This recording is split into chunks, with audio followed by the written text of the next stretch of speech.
After widespread peaceful student protests in 1988 left thousands of activists dead, the regime agreed to national elections, which resulted in the National League for Democracy and other ethnic democratic parties earning an overwhelming majority of seats in parliament, and Democratic leader Aung San Suu Kyi the position of prime minister. Immediately after, however, parliamentary members-elect were arrested or fled the country to save their lives, and the election results were never and have never been honored. To this day, Nobel Peace Laureate Aung San Suu Kyi still resides under house arrest, as she has for 14 of the last 20 years, as the military prepares for yet another election. Currently, there are over 2,000 individuals held as political prisoners in Burma for the sole crime of attempting to exercise their freedom of speech and demanding basic human rights.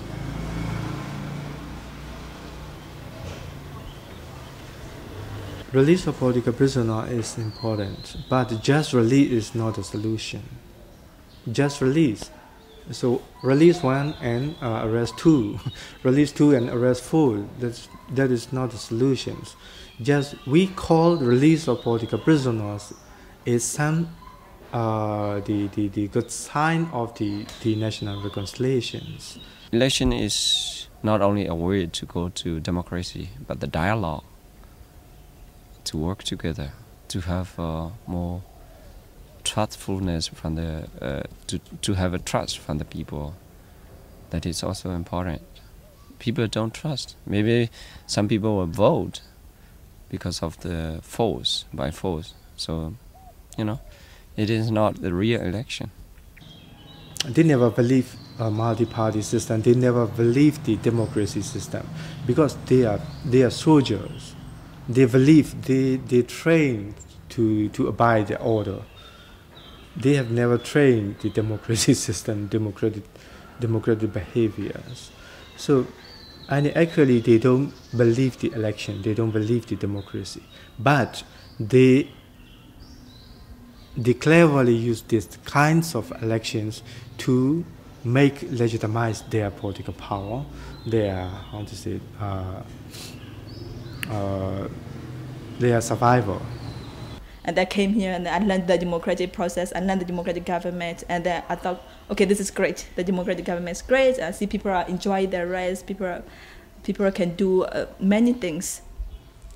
And then I went back and I see like people are still suffering. It's the same, exactly the same before I left.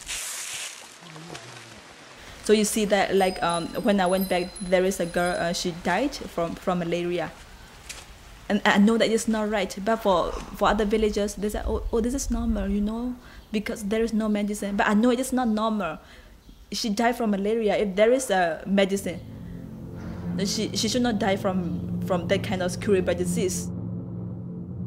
A year after the violent suppression of the Saffron Revolution, Cyclone Nargis took an estimated 150,000 Burmese lives and ranks as the worst natural disaster in Burmese history. Literally days after Cyclone Nargis, the regime staged a referendum for the newly drafted yet largely unpublished constitution, which established the election laws for the 2010 election. Among widespread reports of fraud, the regime's constitution was said to be accepted nationally by a remarkable 92% of the vote. Say that we are going to build the federal union one day, when we are ready, when the military is gone. We have our structure. We wrote, we have drafted our constitution, and mostly every ethnic groups based here, and they agree with this, and they are very happy. They say, yes, what we want is equality, peace, democracy in Burma. So we are going to build the federal union in the future of Burma, and we can do it. But we just need the SPDC to step down. Generations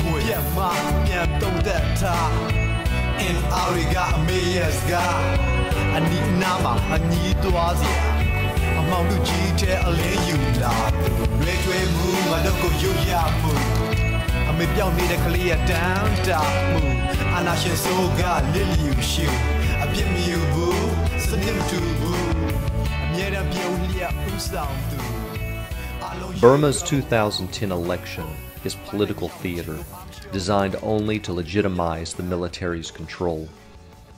With highly restrictive election laws and an election commission handpicked by the regime, the military has fabricated a constitution that will guarantee their victory, regardless of the election's outcome. Laws now give the military complete independence from any civilian authority, with automatic veto power over future amendments to the Constitution, and martial law to be imposed entirely at the military's discretion. The military has also guaranteed itself a minimum of 25% of parliamentary seats, and are working to fill the remaining 75% with newly created proxy parties consisting of retired army officers who've traded in their uniforms for business suits. The Constitution also grants the military complete amnesty for previous crimes against humanity, while allowing them to disqualify any Democratic candidate who they accuse of having affiliations with armed opposition groups.